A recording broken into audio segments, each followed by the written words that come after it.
So welcome to the first Keter roundup, where I'll be covering the cards revealed up to this point and how they're looking to be adapted into the current decks or even create new builds in some cases.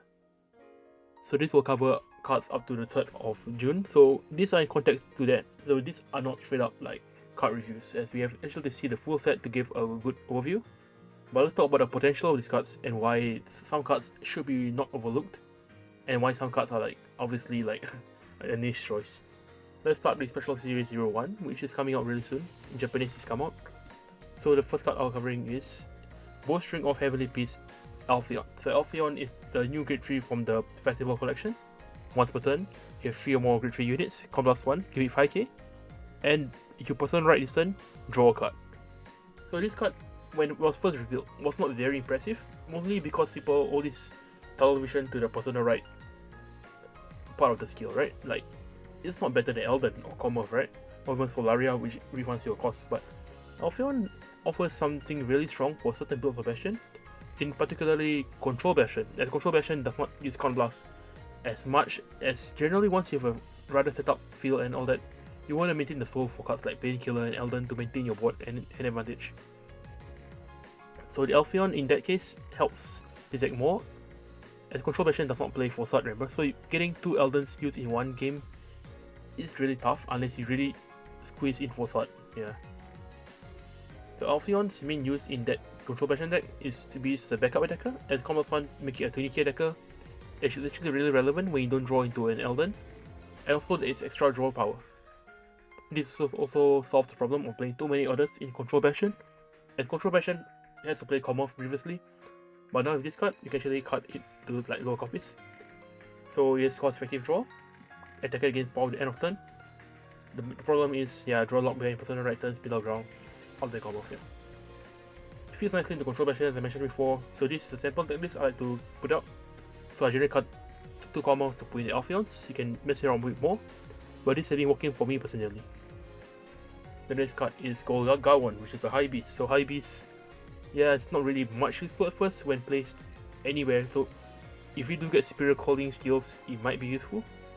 But for now, so +1, call a great one from your hand to Regard Circle, give that unit called 5k. So this is very strong for turn 2 plays, but the Soul Blast 1 cost is kind of iffy, as many Keter cards have kind of Soul Blast cost or Con Blast cost attached to it. So this card is not generating you any new card advantage, so it's mostly used for grade 2 or grade 1 based strategies, maybe for rush. Yeah, as I said, maybe potential to activate effects like, you go Pelin with a card like Dim Drain or something called from hand. Even Royal Pelin had that. Currently it's not very useful, but we have seen it splashed in hexaorb aggro. Now let's go into the main meat of the article, because those 2 cards are pretty much tested already, unless new builds come out with new cards, we do not much to talk about. So this is set to A Brush with Legends, which features Phantom vs Dragon Right Line, which is coming out next week, which is why I'm pushing this out this week. So for this week, let's go through the card story. So here's Sublime Will, the new Blitz order. So this is a defensive one, not the one playing in your main phase. If you got 3 or more grade 3 units, you choose one of your vanguards and give it 20k power until end of that battle. So this includes cards on the Gun Circle, so you can actually call Guardians and play an order, I think so. Kind of strange, but 20k shield is pretty relevant. Yeah, as it blocks certain numbers. Comparing against the current options, we got Hopeful Tetsudo, which gets 15k for any 3 or more units you have, so it counts any 3 units, whereas Sublime Will counts grade 3 units in particular. Also, Sublime Will can only block the Vanguard, as you see. It only shoots the Vanguard to get power at the end of the battle. So it's more flexible. Tetsudo is more flexible, but Sublime Will is much more, it's a bit more shield, yeah. The other card to compare about is Actual Analyst Kokabille. So Kokabille is really the reason why we played, even though it's somewhat less constant than Tetsudo, is that it's still a unit. So when push comes to shove, and you need to call out grade 3s to make skills or just aggro a bit, I mean, you won't have an ideal field every time, right? Kokabille actually meets that clutch scenario, and as long as you got 4 other Regards and the Vanguard, Kokabille works as well as Tetsudo. So comparing against that, let's take a look at some common decks we might fight. So against the mirror match Bastion, right? What forms the 20k guard line? So yeah, let's look when you're grade 3 eventually. So this is, you can see here, it works pretty well against Bastion, and or free to some regard, as the 30k line cannot be blocked by only one card, 20k guard. Pretty interesting. Otherwise, it doesn't add too much to it. as it's a 5k shield, but this the main numbers of the highlight is 20k, 35k, as it's one trigger and one order, and it's not like Tetsudo. If you use a Tetsudo Koka build, it's usually like 15, 15, 5. So this might save you one card in hand in situations where 35k and 20k.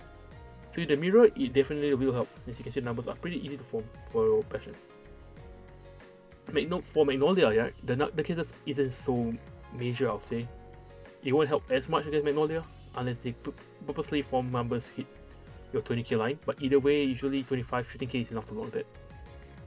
It's only when they use Gynothla, but usually try to plan to gut everything else but Gynothla attack. Then Virina, yeah, Virina is another big case. So Virina, 20-25k is really easy to form for them, so that one card can save 2 cards in these situations. And again, the 35k mark. 30k mark is not as relevant, but 20, 20, 25, 35. Take note of these numbers. So with that, yeah, certainly a card to test out, but as it's an order, it still has limitations. Speaking of orders, we have lineup Chosen Knights, which is a new order card which everyone is talking about for a while. So this is a pretty controversial one in my opinion. A lot of people say it's a must play in Bastion decks, which I would agree in a 26 grade 3 Bastion deck. You can cut Commerce and play this instead. Definitely I'll give that a try. But actually something interesting about this order card which actually allows the Bastion to play a bit more from behind. Anyway, the skills: play this with Combat 1, Soul Blast 1. Perform all the effects of the full link. So you've got 2 or more units, includes the Vanguard by the way. So if you've got 2 or more, 1 unit gets 5k. Similar to Commerce. 3 or more, you draw a card. 4 more, your Vanguard gets drive at the end of turn. So this actually only checks all the units at the board at that time. So if you combine cards with like Rough Look and all that, you actually can go around it. So in some builds, you're likely to replace cards like Solaria and Commerce, as I mentioned before, as it gives you the triple drive and stronger high roll and make the decks a bit more consistent, even with a lower grid 3 count. Which is really begs the question, like, how are we going to build around this? The main problem I see with it is the Soul Blast 1 cost, as it does interact with Dark Train at times, especially when you don't draw personal rights. Yeah, for this we'll get into it later, a new focus build here. Synergy, as I mentioned before, Rough Look, so what you can actually do is you can actually play your grid 3s, you can go like Elven into Rough Look into something, then you can play the order card, it's 3 Count Blast, but you can put Rough Look into the Soul immediately, and the drive check is already given to your Vanguard, so it's fine. Another thing that rewards calling out grid 3s is Koka Bill. So Koka Bill is the one I mentioned before. More grid 3s, more shield. Then for Sado is a grid 3 you can keep calling out. Even though it doesn't affect the deck directly, having this resist style effect makes it a very easy card to call out without much problems. Now the big triple R, which a lot of people, I don't know why are underrating it, but I can understand why the merits are not really high for it, but it certainly is not to be underestimated, as it is used for both builds actually. In particularly, mostly I'll get into Bastion, yeah. So if you personal right this turn, this unit gets boost. So it's a free booster and a personal right turn. Okay. The auto, back row Regard Circle. When your other unit stands by a card effect. So this actually works with cards like Lapisto and Bastion. This card stands for free. So effectively, left row on a good turn, it's going to be a booster of 13k or 15k booster with Bastion for 2 attacks. So what this means, you're actually demanding 2 triggers from your opponent, and your opponent this card cannot be denied once your personal right. It has no cost, it makes this card very potent in the late game. As we will get into, you can form numbers with Bastion like 15 plus 15 is 30k, so that's 20k to block. If you resend this, it's a 40k to block. And this is only from the 2 Regard decks. The Vanguard can be hitting for like 25 to 40 even, and the Regard is hitting for decent numbers. So this usually ask your opponents how many perfect cards they have. If they don't have it, they might just lose on the turn, they have 5 damage. That's why do not overlook this card. Other ways to enable referrals is of course Dark Strain Dragon. For Soul Blast 2 gives all your 3 boosts at the end of turn, which is mostly relevant during the non-personal right turns, but on the turn 3, it can actually make a big difference. As this with a trigger, it's effectively you're going to 4-5 immediately. I'll definitely see this card being played in a 26 grade 3 Bastion, but also in another build outside it too. Not core at the moment, but it could support these specialties as you can call it out early to meet these conditions. Fun fact, even as Elden and that is art, so maybe that's a hint to the combo. Yeah, next is Heavenly Staff or High Intention Cortez. So Cortez is a different rear guard, it's a grade 3 when you reveal during draft check. You may call it to open Regat Circle if you do get boost at the end of turn. Pretty okay, I guess. It does not help line up Chosen Knights as it checks during the battle phase. So what it actually helps, honestly, is actually hexaorb Sorceress, as it enables the deck to get more boosters during the battle phase, which may help the deck push early. Also, with like deck manipulation and all, you can actually have it boosting a sudden column. So on turn 2, you have it at the top of the deck, you rush with a hexaorb aggro deck, you reveal a Gate 3, it calls up, it's immediately another extra shield to block its attack. And if you don't have full front row, it's another attack. Definitely a very strong hexaorb hero. I'm doing calculations, and I'll wait until all the cards are revealed are for sure. Next is Knight of Subtlety. Owen. Yeah, Owen is very strong. It's a card that I felt should have come out before, but I guess you said one that has unlimited slots. But when placed on Regat Circle, your Vanguard is Hexaorb Sorceress, so only the Gate 3. So +1 with the top 2 cards of your deck, 1 to the top. Then you can choose up to 2 cards from one deck, put the rest to the bottom. So with this you can choose 0, 1, and 2. You can see 2 triggers, leave them on top, 1 trigger, 1 top, 1 bottom. Or yes, no triggers, put both to the bottom. So this is a very strong way to filter your deck for 1 Soul Blast, which is very worth it for this deck, as previously the only way to scry is started with Soul Blast 1 for top 2, or Pentaglim 1 for 1, which is not really that cost effective in terms of like how many cards you play. Owen also has another skill. When you reveal a trigger, you can come up on to give it 10k at the end of turn, which makes it a very strong 20k attacker, especially in the early stages of the game. But mainly use it for the main skill, but second skill can come in clutch. Your opponent's trying to rush you, why not just force them to 4 or 5, right? It's also no on turn if that's something relevant to you. So generally, yeah, it's definitely a core card in Hexaorb. I can see both decks playing this. As previously, there's really no other card that can compare in terms of like Soul Blast 1 to help you scry on or draw into your top 2 cards of your deck. Yep, a decent attacker to push with good synergy with drawing cards can be played from deck. So with Hexaorb, some plays you do is like place person right perfect cards off your deck. So you can actually plan around it. You play this first, let's say you play this on your turn 4, let's say. During your person right turns, so hopefully you play it, you can see, okay, I want that, I want this. You can play a draw card, draw into the card, then you can start trigger with Hexaorb for a double trigger or something. Really strong. Also, it can be placed from the deck to use. So this is actually relevant for the next card which I'll cover is Diamond Sorceress, the most recently card revealed today. And it's a very MVP card. I can see this card creating a new deck type for Hexaorb entirely. Or rather, developing a rather underdeveloped strategy which is Hexaorb aggro, or Sorceress Rush, I like to call it. So Diamond Sorceress is a skill when placed on Regat Circle from hand. This one does not place from anywhere. Your Vanguard is Hexaorb or Pentaglim, combat 1, discard any card from your hand, look top 2 cards of your deck, call 2 unit cards, then put the rest at the top of your deck. So you can choose up to 2. So yeah, if your first Pentaglim on Hexaorb turn 3 play, you reveal cards you want to call. Let's say you want to call Booster, you want to call the thing there. Definitely just call them out. It's combat 1 for discard 1 to call 2. If you see triggers, you can leave them on top. It's not a must. And you can just play it for normal. It's like free scry for discard 1 kind of. Not free, yeah. You get the point. It's pretty cost effective for combat 1. Or if you see like Hexaorb and a trigger, you can leave Hexaorb to the top, and you can call you can leave both to the top and use draw skills to draw into those spaces. It's very useful, and you can see this an easy way to fill up your board again when you need to. Also, it states, because it states unit cards, the order cards cannot be called, by the way, so do not try to do that. The order cards will have to stay on the top.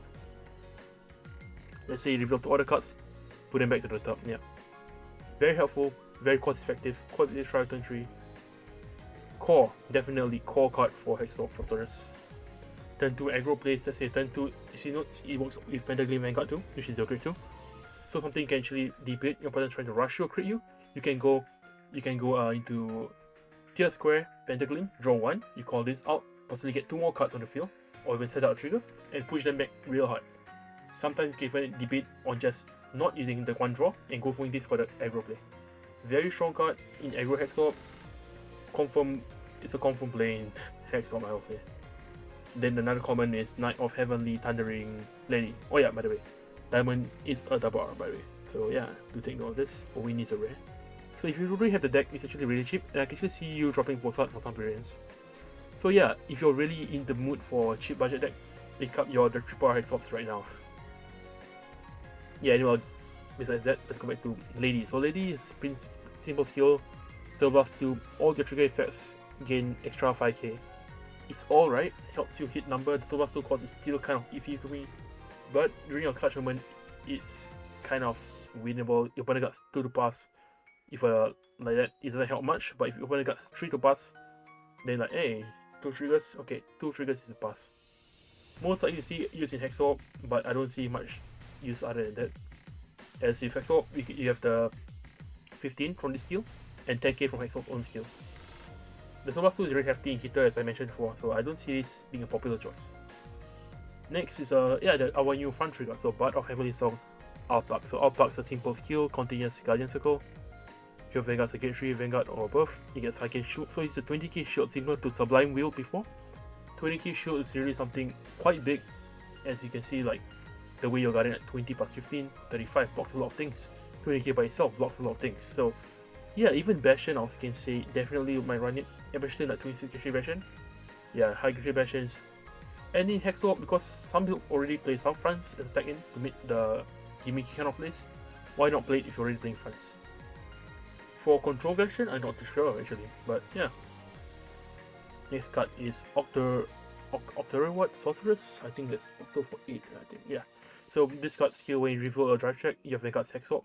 When you reveal a trigger, you have Vanguard's Hexaorb, retire itself, counter charge 1, and soul charge 1. So this card actually has 2 very strong users, which I'll say. It's not better than Forzado. Let's get it clear. Forzado will always be the better card in the long run, but these cards' niche users are actually very strong. So the first niche use to get use is definitely, let's bring it up again. It's actually, let me scroll up. Yeah, it's just combination with Cortez. So if you plan it out correctly, if you set up your deck to have 1 trigger and 1 Cortez at the top, you can actually check the trigger first, retire herself to free 1 column, then you can use the effect of Cortez to separate call itself for 4 attacks a turn. It takes a bit of setup, but you're getting a counter charge 1 and also charge 1 out of this, so it's really helpful. The other thing is, of course, with Forsat similar users, if Afakiata previously, is to get the counter charge 1 during the battle phase to meet the cost at clash times. Also with cards like Diamond Sorceress, which might just call it at random, having that body to just retire itself is also good. As Forzado has one problem, as your opponent can deny it. It's not particularly common, but your opponent insists on guarding it. Having a guaranteed counter charge 1 for cards like pistol, or just filling a circle for the other card I mentioned before, can be very clutch. Definitely might be creating a new deck type of this. Out of strategy, okay. Now this is, I'm still working on it, but I'll give you a quick sneak peek of what I've done with testing. So the first is, I think, the new Bastion deck type, which should be called the Round Table. Okay, it's a pretty bad name, yeah, I know, but let's look at them. So with this Operator's Order card, people might be thinking, how are we going to build Bastion in the future? Are we going to go all Grade 3 aggro and abuse this order card? Or are we going to play Control Bastion to deal with more matchups? So balance or aggro, basically. Personally, I feel this card alone brings a lot of potential in deck building for Bastion, as its cost is relatively cheap if you're not playing cards like Darkstream. And as such, might even create a new build. So this build might not be using the generic Grade 3s and be focused on a pure beatdown strategy, but also making some sort of field presence. So with this, some cards I'm shortlisted for this build which I'm experimenting with are of course the Order card, Elden of course, Lepharos, and Alfeo, as these cards really are very cost effective and do not really add up over time compared to like all Grade 3 version with Darkstrain and all this. That said, Darkstrain is still in the contender for a turn 3 place, and Rough Look is still good as it helps make the connection of lineup Chosen Knights. Now the other deck type of the top is, yeah, you can read this quickly. How much some of my thoughts. Next up is Sorcerer's Rush, which I think is really brought to life because of Owen and Sorcerer's Diamond Sorceress, which is, these cards actually feel like exactly what the deck was missing in set 1. So I'll definitely give this deck a try. More tool to Sorcerer's Rush. You can definitely pop off a turn earlier, turn 2, turn 3. It's a lot more consistent in these two Grade 1 and Grade 2. That means even without personal right turns, which is a big problem to the deck previously, it's a lot more consistent in pushing up pressure.